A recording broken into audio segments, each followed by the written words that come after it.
Hi, and welcome to the Business Growth Journey with me, Nick Termini. Today, we're here with the owner of Wise Guys Digital Marketing, Cooper Saunders. Cooper, welcome to the podcast, man. Glad to have you on. Thank you so much for having me. I'm excited to chat and see what value I can provide. Awesome, man. We're fired up to have you on here. So, Cooper, first, before we get rolling here, how do we know each other?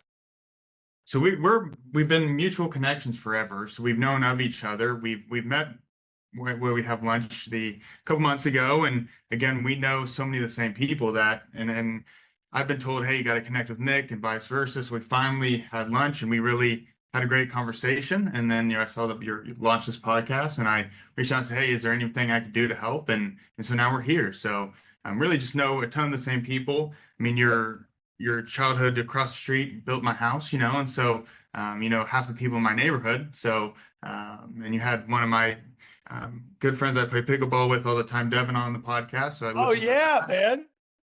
yeah. That's So awesome. Yeah, down the street. Devin's awesome.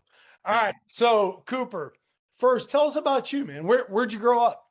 Yep, Parkville. So I grew up in Parkville, living in Riverside now, and went to Park Hill South and all the good stuff there. So Awesome. And so where after high school, what was up next in the journey for you?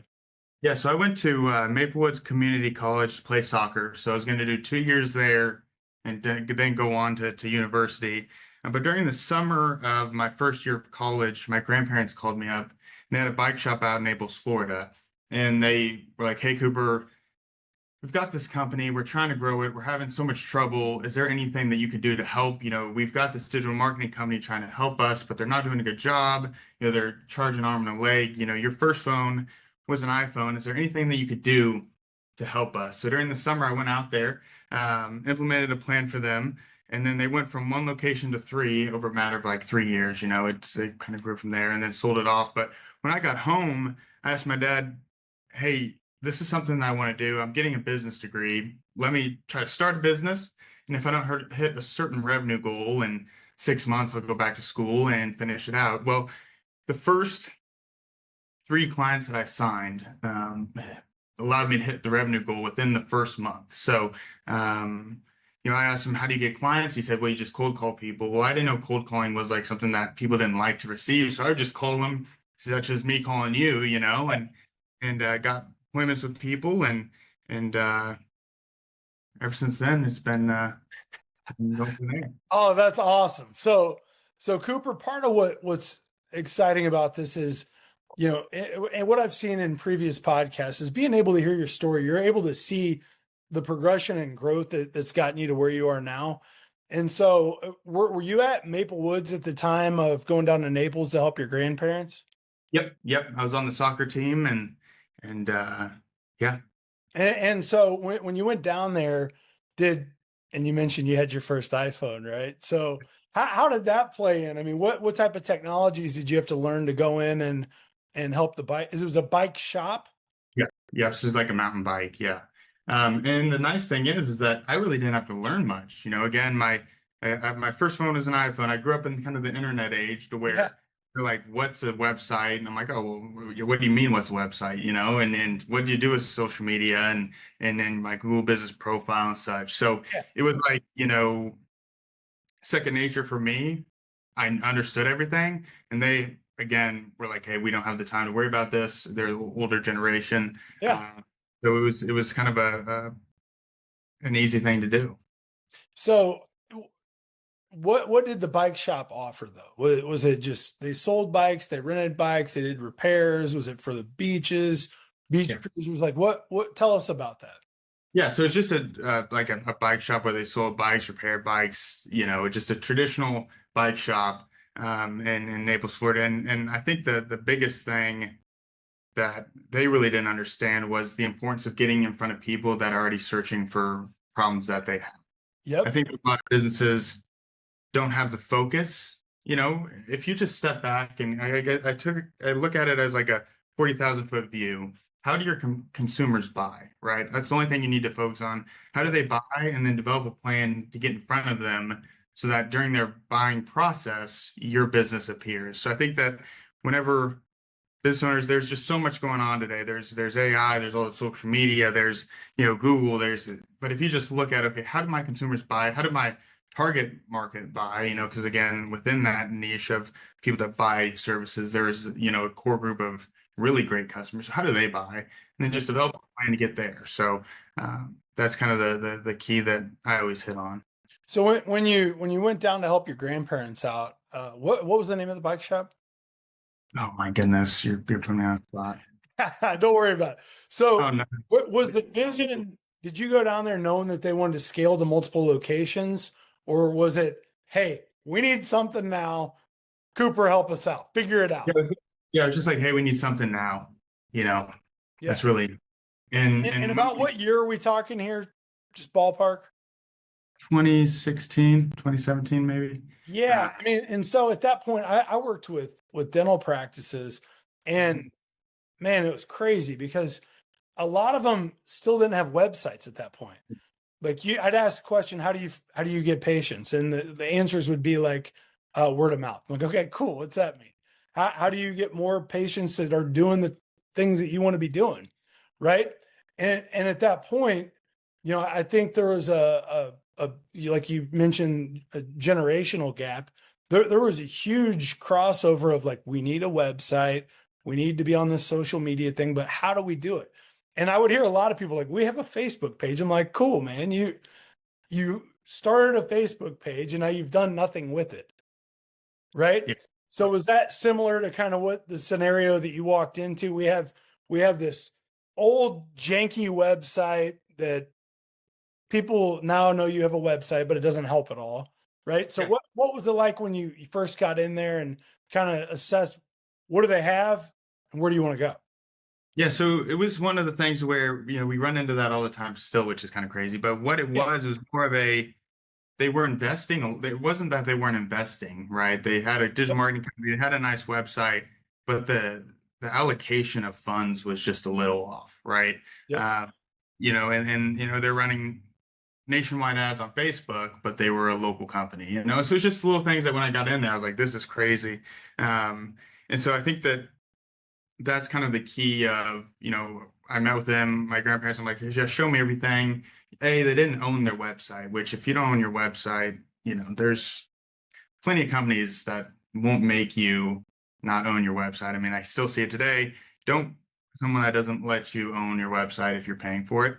And then, the digital marketing company they had were real close to the chest with the reporting and tracking. And as a business, I'm big on, and the reason my company's been able to grow with is being able to provide the value and show, hey, you gave me $1, I handed you $5 back. Yep.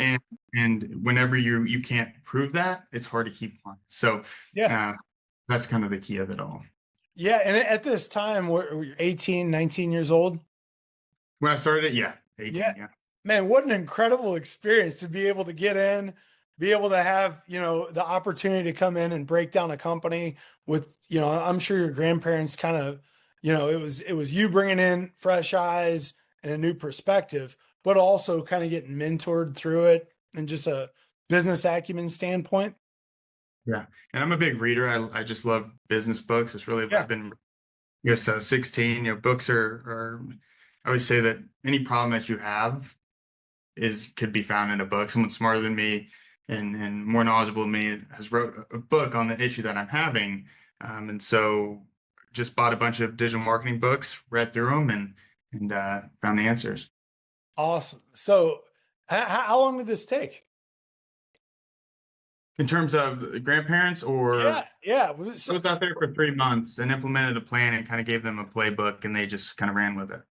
So at, still being early in college, being able to do this, then once they went to 2 locations, then 3, what role did you play in that? And then what an incredible experience at an early time, man. Yeah. And it really, we would just hop on calls and I just say, just follow the playbook. And once it worked, because they're very smart individuals, once I gave them kind of the game plan, I came back and I started my company and really was, hey, they would give me a call. Hey, what do we need to know about this or that? And I'd kind of just let them know and kind of just went from there. So Awesome. And so did you stay in touch with them on the scaling and then and the exit too? Yeah. Yep.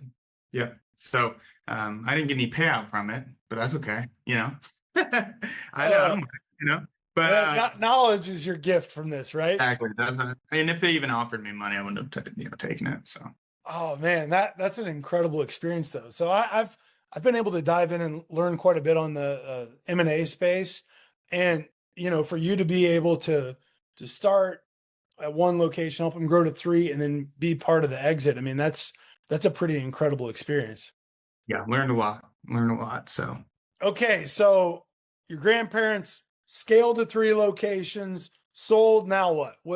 Where are you at now on the journey? yeah, so with my company, we've been able to grow. We've got So at this point, Wise Guys digital marketing is off the ground. yeah. So I started it as soon as I got back from Florida. For that my sophomore year of college. So I just opened up the phone book. I called, I think 10 businesses, and I got meetings with three of them. And they're all one was a residential, subdivision that they needed leads to sell homes, and Yep. one was apartment complex. And so those were our first two or three clients that we got. Awesome. So you're cold calling, you're putting together your game plan. So what was it like when like, yeah, I'll meet with you? Like especially the first one. Was it that moment where you're like, now what? Like, what's going on with you?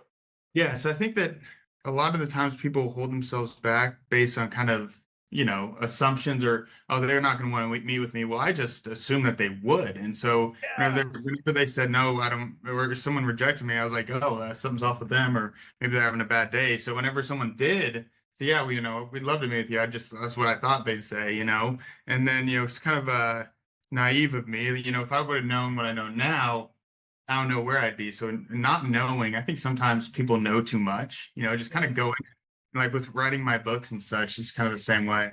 So like that's a great perspective of mindset, because you're right. Like I got into a commercial real estate brokerage, and when I was just hammering the phone trying to make 50, 7,500 calls a day. I mean, the way I thought of it is, one, there's dollar bills on the other side of the line, and it could be a friend. So I would think what can go right instead of what can go wrong. It sounds like you kind of had the same mindset. Yep.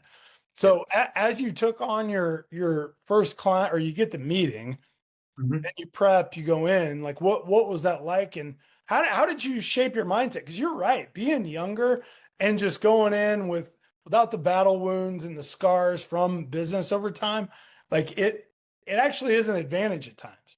Yeah. And basically what I did was I went to the meeting, and there's like five or six executives sitting around this big table, and they're like, so what do you got? And I was like, look, what can I help you with? And they're like, we've never been out. Usually people just come in and pitch us and leave.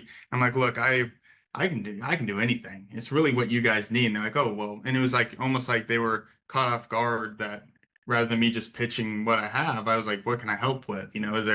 There's a lot of things I can do, but without a problem, it's hard to find a solution. And so whenever I go in, it's like, what's your problem, right? Do you want to bring on new business? Do you want more profitable business? And so once you understand the problem, I think a lot of business owners and salesmen just go in and start pitching their solution. Well, if you don't have a problem for the solution you're trying to figure out, then it's a waste. So that's what I did. And then really I understood the value in whenever you provide value, then the money will come from that. So if I say, okay, what do you guys need help with? And then they tell me, I'll be like, okay, what's the solution look like for you? If I generate you 20 good clients, what does that return look like? And then they'll say, for example, $40,000. And I'll say, okay, well, this only costs, this much. And they're like, oh yeah, that's a good deal, right? And so finding the problem and then showing the value, and then if you've got case studies to back it up, that's kind of the best way that I've figured out that you can bring on clients. No, but I mean, so that's beautiful, because you're right. How are you going to provide a solution if you don't know the problem? And so, I mean, that's what a business is like, they're built to solve problems. The more problems there are that you solve, the better your business is doing. So That's a great perspective, first of all, because I remember with my first job out of college, and my boss is kind of training me and going through, um, you know, how to approach clients because I was overly energetic, times 10 of what I am now. And he's like, dude, we don't do the show up and throw up method here. We need to find what the real challenges are, be able to really understand the customer, the client, to be able to provide the value. We like if you're just throwing stuff on the wall, it doesn't really matter because it's not going anywhere. Exactly. And I've had meetings where I walk in and say, hey, what can I help with? And it's something that I don't provide. I'm like, that's not something that we do, but here's someone that can. And then I Yeah, just myself 45 minutes to an hour pitching something that would be no value to them, even if they would have bought it. yeah, Uh, if they buy it and then doesn't solve their problem, then they're going to be pissed, right? And yeah, the reputation is way more important to me than a quick sale. yeah. And I think that that's also what separates my company from a lot. So That's awesome. So getting started out, was it just you, or did you already have a team built to be able to fulfill on these yeah, needs? yeah, just me. And then once I sign a couple of clients and I start bringing on people to help, but it's still me doing all of the sales. We get so many referrals and people that reach out to us that I don't need a sales force. And again, the reputation is way more important than, if you get a sales team, they'll just make a sale to hit the quota, and have more of a quality over quantity. So. Yeah, and so in growing your company, you're wearing all the hats, right? Like that's a really one of the ways to learn your business inside and out. And there's a lot of pain that goes through that, right? Because it's already obvious that you have a growth mindset of, okay, here's a challenge. What do I need to learn or figure out, or who do I need to connect with to grow? But in that, so as you got your first couple clients and you're wearing all the hats, what were you doing? You mentioned reading books, but were you also like, did you already know how to build websites? Did you already have these scalable social media, plans for clients and just overall marketing plans? Or how did you continue to progress through this? Yeah, so luckily for me, digital marketing is a quite a hot topic, and people my age are know how to do it. And so, when we'd sell a website, I'd call a handful of my friends, hey, do you know anyone that's good at making sites looking for a job? And then I'd get 5 or 6 people, Yeah. and I'd say, rather than interviewing them, I'd call them up and say, hey, I'm looking for a website developer for my company. Build me a website that for a plumbing business or a law firm, and show me kind of the way it looks and the mobile. So rather than interviewing people, I take them through kind of I guess a test trial. If a SEO person comes to me like, hey, I'm looking for a job, I'd say, okay, here's an example. What would you do to get this person ranking number one? So rather than an interview, I take them through kind of rather than saying what you can do, show me. And then when you do that, it kind of weeds out the people that are just kind of looking to fly under the radar and get a job and not really do Yeah. anything. Yeah. So just, it's basically an on the job interview, right? Yeah, yeah, it's kind of like a test, like a really an on job or a tryout. That's what I call it. It's a Yeah. tryout. No, Yeah, I mean, and that's awesome because you're able to see personality wise, how would you mesh? I mean, you'll be able to learn a lot from yeah. that. How do they handle when they get frustrated? How do they work through things? They don't want to do it to start off with, and it's like, okay, then I know right away, you're not the person. So that helps as well. Yeah, I mean, having somebody that actually wants the job and is excited about it to be able to attack and grow in that space and grow with your company. I mean, it's huge. Yeah. And It's I'm like, like, I'll pay you for your time. If you create something that's not good and we don't hire you, I'll pay you for it. Uh, but still, it's one of those things. yeah, yeah, absolutely. So at this point, what services are you offering like your first year into your digital marketing company? Yeah. So again, my whole core value and our company's core value is value, right? And so whenever we're looking at, okay, what services help us generate the if they give us $1, we hand them $5 back, and it's Yep. local SEO, Google Ads, and website design. That's what we're really good at, or Yeah. being able to create a website that'll convert traffic into leads. And so Yep. that's really what we've honed in on and what we're really good at. And I always say that, we rank in Kansas City #1 for 135 keywords. If we can do it for us, we can do it for you. And so I think that it's all local businesses, law firms, plumbers, electricians, home services, nonprofits, but that's really what we're doing and continually do because it works really well. So rank #1 with in 135 keywords. Is that what you said? Yeah, so that's so it's like if you type in digital marketing Kansas City, that's really where we're. I know the answer, but I want to hear what you say to this. So is marketing industry, is that a competitive market? Depends. So I think that I've always been a person of, I don't necessarily look at it as competition. What I really look at it is we turn away so many people that want different things. And I would say if you're just looking at it as is marketing competitive, yes. But I think that whenever you again provide value and understand the pain points, like whenever we first started, digital marketing companies would do year-long contracts. I was like, well, we're not doing year-long contracts. We're month to month. And I want people to stay because we're doing a good job, not because they have to. And so I would say once you identify your target market, show them what you can do. Yes, it's competitive, but you can find a really good niche in any business Yeah. to provide good value. So And so, yeah, I'm with you 100% on that. But just in terms of playing the algorithm game and showing off, your knowledge of Google and analytics to be able to get to be the #1 digital marketing agency. I mean, that's a yeah. skill in itself, right? Yeah. And then I think it's also if you've got a company saying, hey, we're going to rank you #1 or and they're not ranking #1, I feel like, okay, you gotta look at that and say it's a red flag. And so I was just say, hey, we're going to rank you #1 and for plumbers and Overland Park, and here's us, we're ranking #1 for, and they're like, oh yeah, that makes sense. If you can do it for yourself. So we're beating out all the other companies that claim they can do it. So Yeah, that's awesome. So how have you grown since starting your own company? yeah, like personally or Personally, as a leader, as a marketer, like all of the above, because it's while there's nothing easy about it. yeah. I think that with me, we've grown an average of 50% each year. Mm. And we're multiple 7-figure agency now. And then again, it's all the premises of if we make this amount, I wonder how much our clients are making, right? And so, but I think that it all comes down to kind of as a personal thing, success leaves clues. You're never an island. And I feel like entrepreneurs, for some reason, think that, okay, no one else has figured out the solution. No one else can help me with this.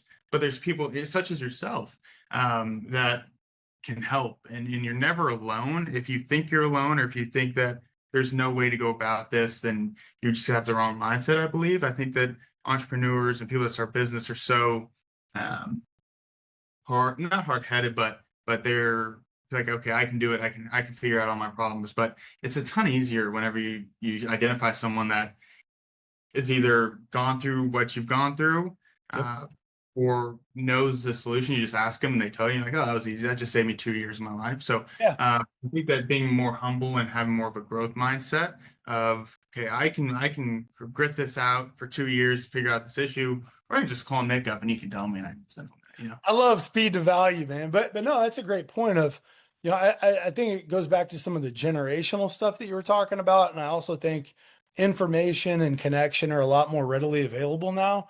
And it used to be like, I have this great idea. I have this great process. I have this great way. I'm going to just box it out. And you miss out on so much with that type of scarcity mindset versus, just like you've said throughout this, if you're thinking abundantly, there's enough for everybody to win. And there's a lot of ways for everybody to grow together. And being able to do that is also a lot more fun too. Oh yeah. And I think that too, with me, it's also been good to, have a mastermind group to bounce ideas off people and know that you not only are asking questions, but you're also providing value, again, in terms of what you know and then how you can help. Because everyone has a different mindset and experiences. So, Yeah. uh, for such as yourself, I mean, your background, commercial, real estate, all this, I mean, you probably have so many, things that you've done and you could provide value for. So, everyone's got something that they can help with. So, Yeah, it's a wild ride. And I mean, I think, part of, being able to enjoy the journey in the process. I mean, my brain has always been so results focused where I was just trying to get to where the end is to get to where I want to go. And, over the last, I don't know, 8 years, I've learned to actually enjoy the journey, enjoy the relationships and the moments because it flies by and then what? Right. And so in your journey, right? So you first helped your grandparents, then started in the midst of this, started your own digital marketing agency. At what point did you start writing books and become an author? yeah. So, I called up a couple of my buddies in terms of clients, and I said, what makes you what made you choose me, and Yep. what would help in that regard? And they say, one thing that we chose you for is obviously you're no long-term contracts and you provide value, you know what our problems are, but one thing that you could do is provide more content, be seen as an expert, write books. And when COVID hit, rather than driving around meeting with clients, I had all this extra time, and so I took a master class on how to write a book and how to become an author. And once I did that, I'm like, oh, it's not so hard. Yeah. So I kind of made the outline, and about 100 pages in, I'm like, this is the worst decision I've ever made in my life. Wait, what made it the worst decision? It's just so much work. I mean, Yeah. it's brain never gets closure. Well, Yeah. it does, and when it does, it's phenomenal because once you're done with the book, but then you go back like, oh, I should have added this, I should have added that. Yep. But once you create it, it's so worth it. But you know, typing it out, and then again, I was being such a baby about it. I decided I had to write another one, and now I'm up to 5. So uh, it's just one of those things where now it's like therapeutic, and Yeah. and you authors are in this, marble tower and they've got some special touch, but it's really all about, hey, you have something that you can write about. Amazon KDP is you can self-publish, and it's they only print whenever you can make a sale, so you have to store all these books, and it's honestly a great setup. And it really just provides the value and expertise of, when you walk in and meet with someone, you hand them your books, they're like, oh, okay, this guy knows what he's doing. So That's awesome. So, how did you go from starting to write a book to 3-time best-selling author? yeah, it's just marketing, Yeah. it's again, it's one of those things where if I can't sell my book, and if I can't sell my book on marketing, that's an issue. So that's one, again, another test of, if someone writes a book and on marketing and they can't sell it, it's like, okay, why don't you just read your own book and figure out how to sell it. But Yeah. that's kind of the key of it all. So when I was in real estate, one of my first clients was a developer, and we talk about, what it's like to go from raw dirt to having a development ground up.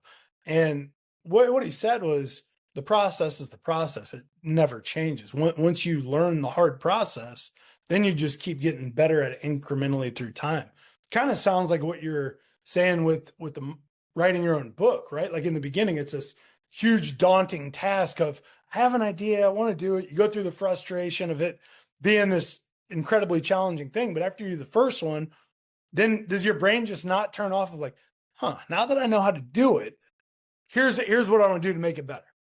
Yeah, it's almost like, when you run one marathon, you want to keep, torturing yourself kind of situation. Well, I've never ran a marathon, I can only assume. And so that's what I'm thinking that the book's kind of like, where, it's once you understand, it's just okay, you just write 5 pages at a time, and there's so many tools that help you edit. You can hire editors and stuff. Once you get that down, and it's the hardest part is the formatting and the cover and stuff, but you just hire people to do that. So I signed up to run a half marathon last year, and I hit a point where I was running 7 miles a day, and I'm like, this sucks. I'm not doing this. Yeah, Right? at least get something out of it. I've got a bus. You should have sore knees. Oh man, sore knees and a bad attitude from it. No, Exactly. and in the journey, when you try things, you learn what you like and what you don't, and what you want to do more of. So it's awesome that you got into that. So from writing a book, where does keynote speaking fit into the mix? Yeah, and so once I had the book, then I'd have clients that either were on boards or a part of associations. They say, hey, who's written this book, and then it's just really just introductions. And I Yep. think the first one I got was just me asking. Yeah. Like people are afraid to ask. I was like, dude, just ask, and if they say no, whatever. And so Yeah. clients was on the board of a CLE or a bar association. Yeah. And they had me in, and it was just kind of one of those things where I was like, hey, I can give a presentation.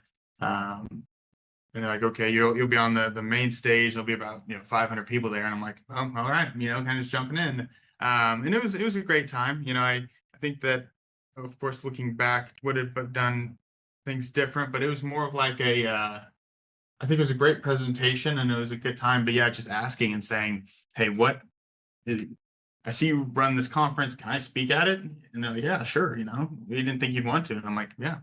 So I think that a lot of it's just asking. Yeah. No, I mean, you're exactly right. You can't get a yes if you don't ask. And what's the Right? worst thing they're going to say is no. I should be asking stuff. And again, some of the doors where, if there's a massive business, I'm like, hey, do you like your digital marketing company? And they're like, no, we don't like them. And I'm like, oh, sweet. If I didn't ask that, then Yeah. So where are you at now with your digital marketing company, team yeah, wise, and yeah. what you're doing? Yeah, so we're up to 13 employees. 11 are full-time, 3 are just like part-time copywriters. And they're all, in Kansas City. Actually, I've got 2 in Dallas that just relocated, which we can do everything on Zoom. But Yep. and then of course we're at a revenue. We just broke another record in terms of revenue for 2024, and of course we're trying to go 2025. But again, the amount of revenue that we generate, it just means that our clients are continually growing. So Yeah. that's kind of where we're at with that. So 11 full-time employees and 13 total. Yep. So at what point in your agency and your digital marketing company did you hit the point where like, okay, it's time to bring on some full-time employees? And what was that like? Because talking about personal growth and professional growth, that's a whole new animal. Yeah. Yeah. And I think that once I got to like the 5 client mark, it's almost like I was like, I'm pulling my hair out trying to learn all of this stuff. I'm like, there's people that are way better at this than me. And so once I realized that there's people out here that love to do this, and I'm Yeah. out here, having such a terrible time trying to do it. That's what I learned. And so once I figured out, okay, there's, the 80/20 of there's the 20% of things that whenever I focus on and do with perfection, it's going to make up, the 80% of the results that I do every day. And so I identified that, and then I said, okay, I'm going to delegate everything else and find people that can take care of it. And once I spent all my time doing what makes me valuable, such as meeting people, signing up clients, then the company really, really took off. So I think that initial step is scary, but you know, you got to do it. So what was the first role you brought on? And then kind of how did you build out your org chart from there? Yeah, so it was a WordPress website design. So that's the most tedious, crazy. The website developers, I'm like, dude, I don't know what's going on with your brain. And they say the same thing. They're like, I don't know how you just talk to people. And I'm like, yeah, Yeah. okay. And so that was the first one. That was the first 2 because again, it takes so much time. There's so much that's involved. And then I like doing SEO. I think that it's a fun time for me. I like doing it, but that was the next one, and then social media and such from there. So um, kind of how the way it went. It is interesting, like finding the complementary people on the team to bring a team together, right? And you just nailed it. I was like, you seriously like to do this? Like there's certain roles where I really struggled and I had to learn a lot about behaviors and people to be able to even comprehend how they liked something. Because I'm like, this is literally like makes my brain explode every time I even think about it. Don't even try to do it. Yeah, it's terrible. Yeah, and Yeah. so yeah, and they're like, yeah, we love it. I'm like, okay, well, it's all yours. Really? Take it on. Yeah, take it on. Oh, that's great. So then when you brought them on, what was it like trying to get everybody rowing the right direction, the same direction, and being able to say, okay, look, in working here, here's what's doing a good job, and here's where we need to improve. Yeah, and so really, whenever I said, and I gave them the test trial and said, hey, can you build a website? Uh, that really weeded out a lot and Yeah. showed me, okay, what are they actually? Because with digital marketing, especially with the website stuff, it's like, okay, I can see exactly kind of what's going on, and with SEO, or they're either growing or not in the rankings, and if they're not, what's going on. But I think the really the first, I guess, tryout that I give them tells me everything that I need to know in terms of their are they willing to do it? If they're not willing to do it, with no guarantee of getting the job, and that tells me a lot about their personality. And then also, what does the work actually look like when they've provided it to me? Do they follow the directions? Um, that plays a lot into it as well. So the Yeah. tryout gives me a ton, and then of course, you've got the core values and such and Yeah. stuff. Really, the only thing that I need to know is from that tryout. Awesome. And so how you've mentioned core values and different components of your business that you built around. Yep. What are some of the biggest challenges you've had as in growing as a leader? Starting a company, like we talked about, you got to learn all the jobs, the components. And then there's a shift in what hat you wear from being the doer to then managing and leading.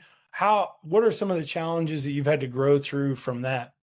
Yeah, I think that with me, I'm such a get it done now kind of results oriented person. So Yep. I think that and growing up in sports, being coachable is the biggest thing.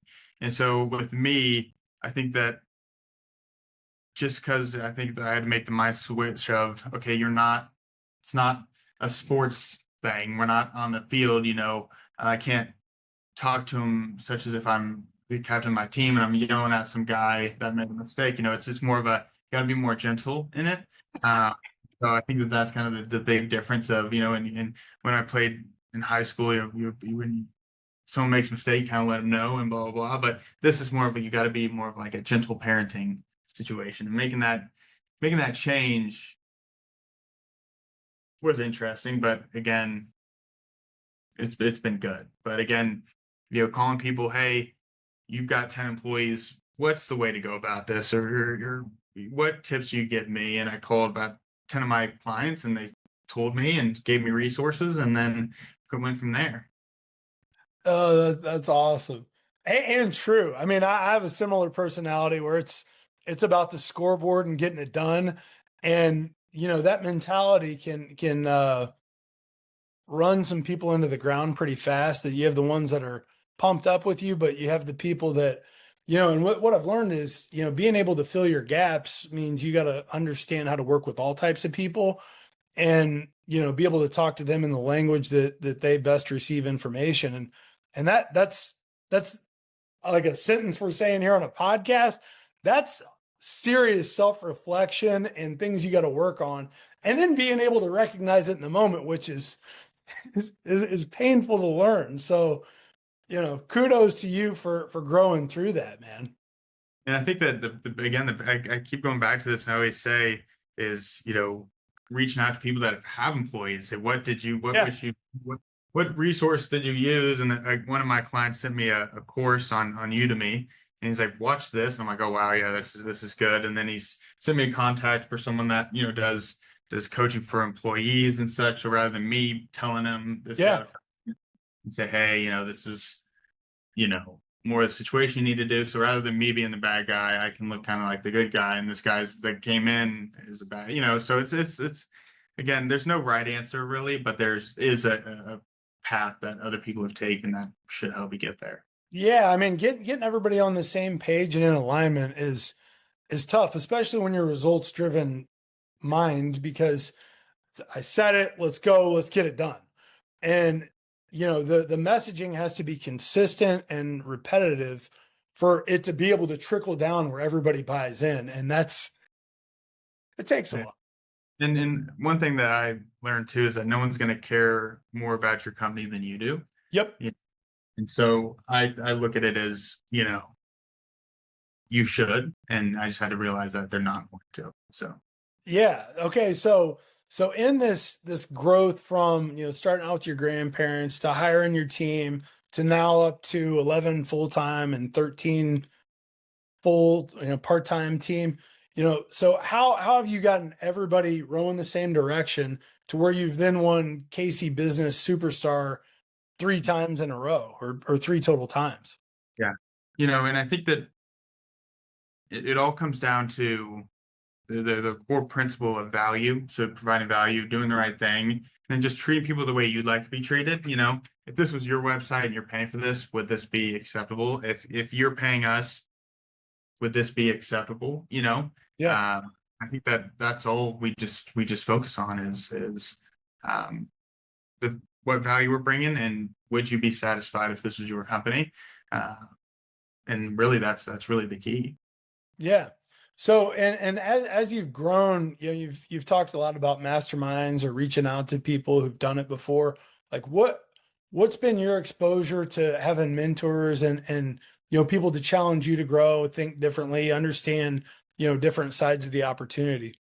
Yeah, so I never have had formal mentors, if Yeah. that makes I mean, just sense. people, or like even your grandparents probably sounds like a great example. And then I think that too, I think that competition's healthy competition is good. And so I've got a group of 10 people that we meet every week, kind of informally, and say, hey, what does this look like? We track kind of the revenue, team members, kind of that stuff, and we kind of just compare on, okay, what's going well, what's not, and of course we kind of have a friendly competition behind it. Oh, nice. And they're people in different life stages of their company. Yep. We've got a guy that's owned his company for 40 years, and then we've got a guy that's 5 years in, and myself, and so that really plays the biggest part in terms of it, and friendly competition is good, whether that's competing against your previous self, which I think is the most healthy.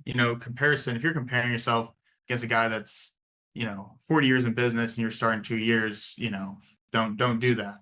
But I think that you just have to beat your previous self, and other people can kind of pull you up to it. Again, the comparison is really the thief of joy. And I think that a lot of business owners compare, okay, I'm on my 60th chapter and you're on your fourth, Yeah. don't compare yourself to me. And once you kind of hone that in, you'll really be good to go. It's interesting you say it. So I when I first started my company, Action Coach North Kansas City, I in training, I kept following up like, hey, am I where I should be? Am I moving fast enough? Like, where is this ranked compared to others? And the line I got back was, you are where you are. Yeah, exactly. And I was like, what does that mean? Like, I need to get to the top. I need to be the number one in the class. And being able to self-evaluate and focus on continuous improvement and growth, getting 1% better every day. I mean, that's the name of the game. And you're right. The mirror is the ultimate competition. Am I going to get up and answer the bell today? Am I going to get better and continuing to be my best self? So, man, that's awesome stuff. So now that you're, have been in business for almost 10 years, right? What gives you the most juice now? What do you love about business, your company, your team, your customers? Like, what fires you up, man? Yeah, I think that the thing that fires me the most up is getting emails saying that, hey, we're growing our company. Thank you so much. That's really the biggest thing. Because with me being so growth mindset for my own company, being able to achieve it for someone else's kind of is my fuel. So I think that's really what motivates me, is helping people get to and achieve their goals. Because as we grow people's companies, Yep. not only are we growing their company, but their kids are getting a better life, their employees are getting a better life, and their kids are getting a better life. And so this trickle down effect in terms of, okay, we're helping, yeah, we're bringing more businesses, more clients to this business. Yeah. But not only that is, the receptionist's granddaughter might be having a better life because of what we're doing. And Yep. I think that's kind of what I look at and what I really take pride in. So Oh man, that's awesome. So looking ahead, what's the future look like? yeah, slow and steady. Don't do anything drastic, and just continually doing what we're doing until we need to pivot or need to do something different. But we're slow and steady wins the race. And I've seen it multiple times where we'll have competitors pop up and they again try to get to where we're at in a year, and it just doesn't happen. So just doing one step at a time, making sure that everything that we're doing is world class, and it's been working so far. And don't overcomplicate it. I think that's also another key is keep it simple. And once you do that, I always say that you got to be very careful of people that make really simple ideas complex. Those are those guys.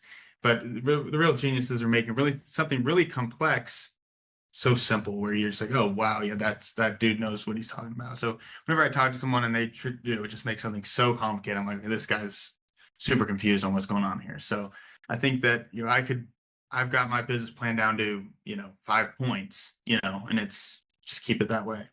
It's one of the lines I've heard recently is if your systems make your job harder to do, then it's a bad system. Like Yeah. systems are designed to help simplify and make people be able to move faster and be more effective, not confused and angry.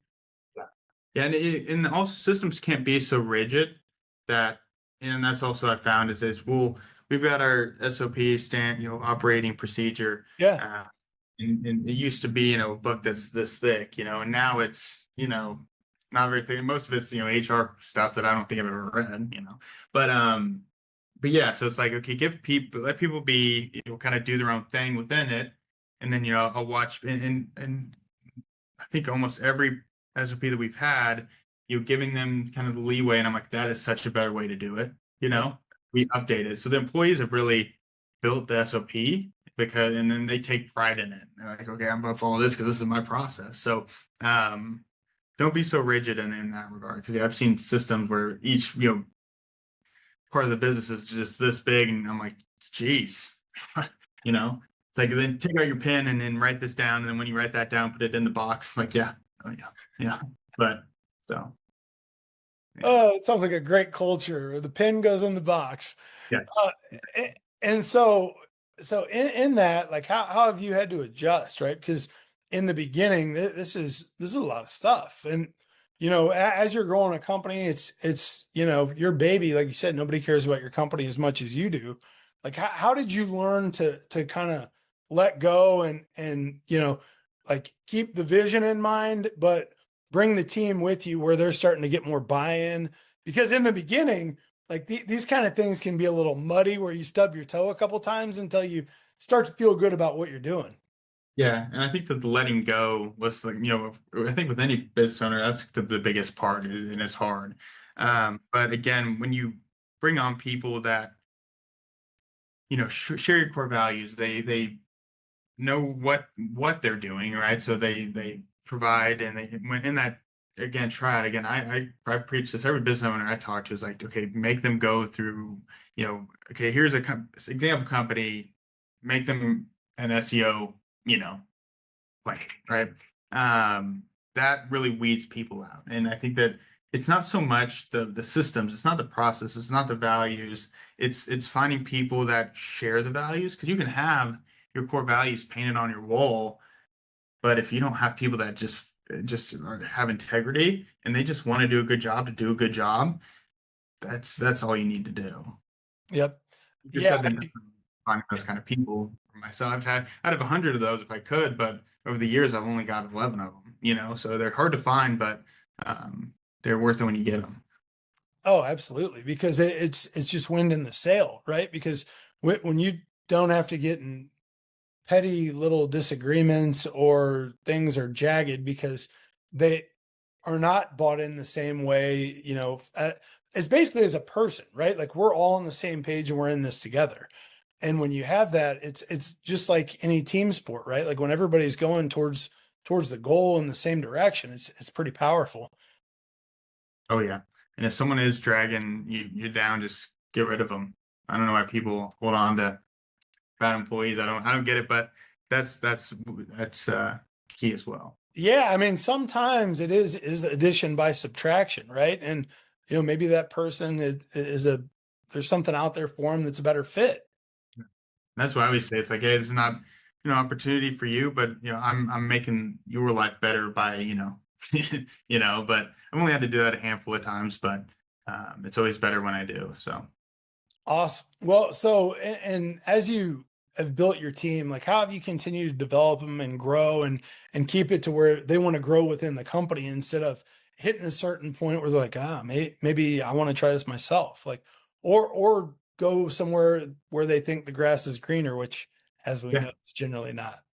yeah, I think that we give them such um, autonomy that they love what they do because it's almost like, okay, they get to spend all day every day doing what they love, which is SEO or website design.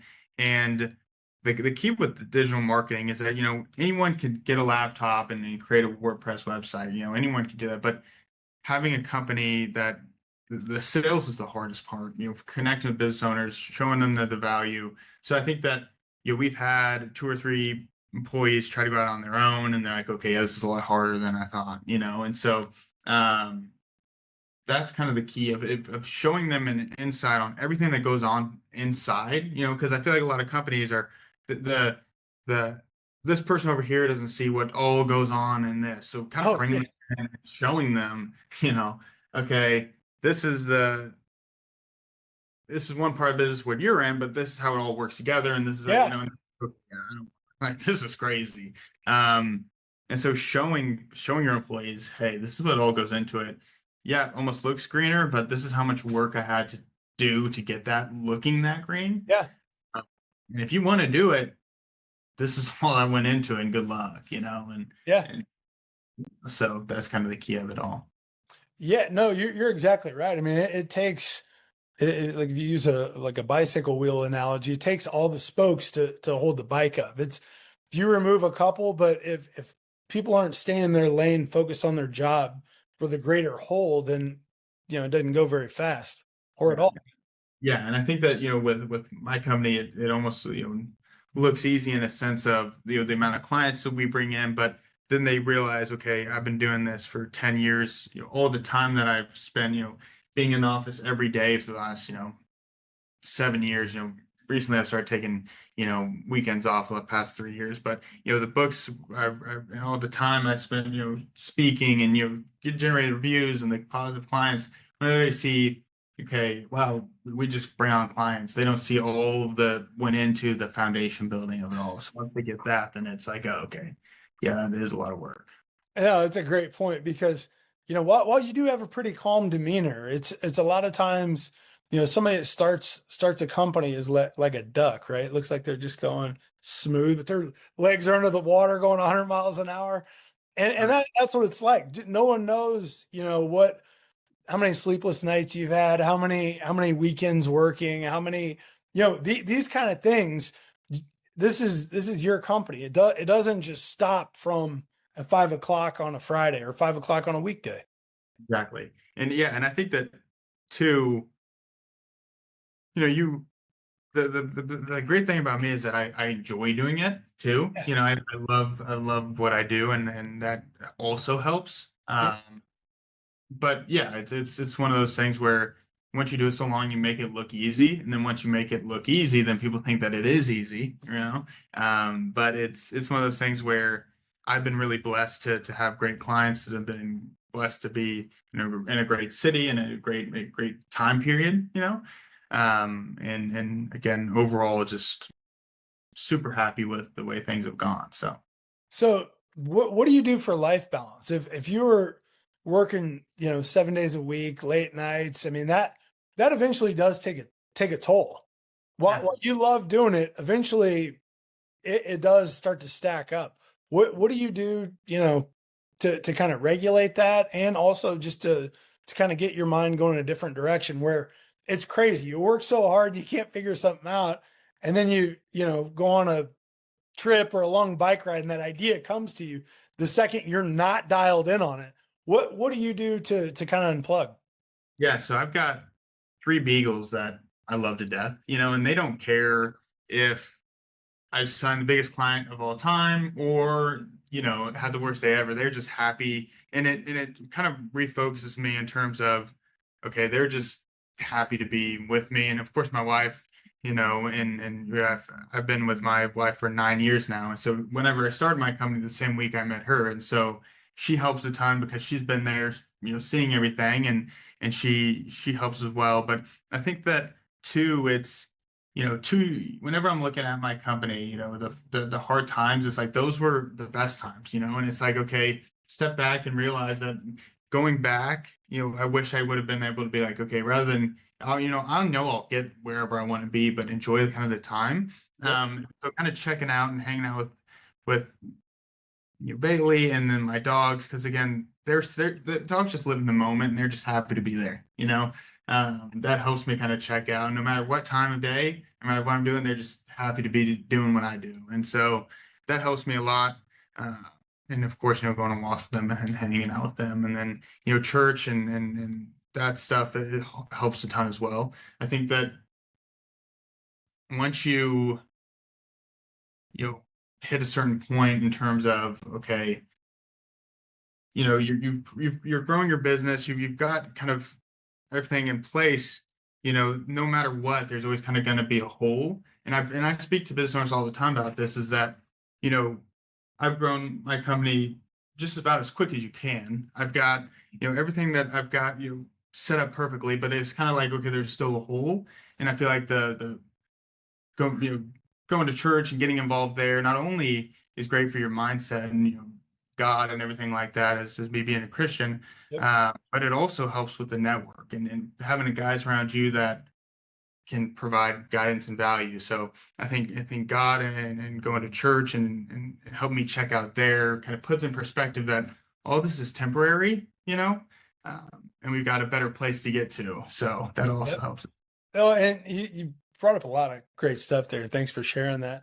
And but you're right. The hardest times in the moment doesn't always feel like the best times, but that's where you're able to then grow to the next phase, and the most growth comes from. And I haven't met anybody yet that's been really successful that hasn't had to go through those hard times and learn to grow to the next phase. And there's so many components to it, but being resilient and continuing to get up is one of the main components. Yeah. Um, Yeah.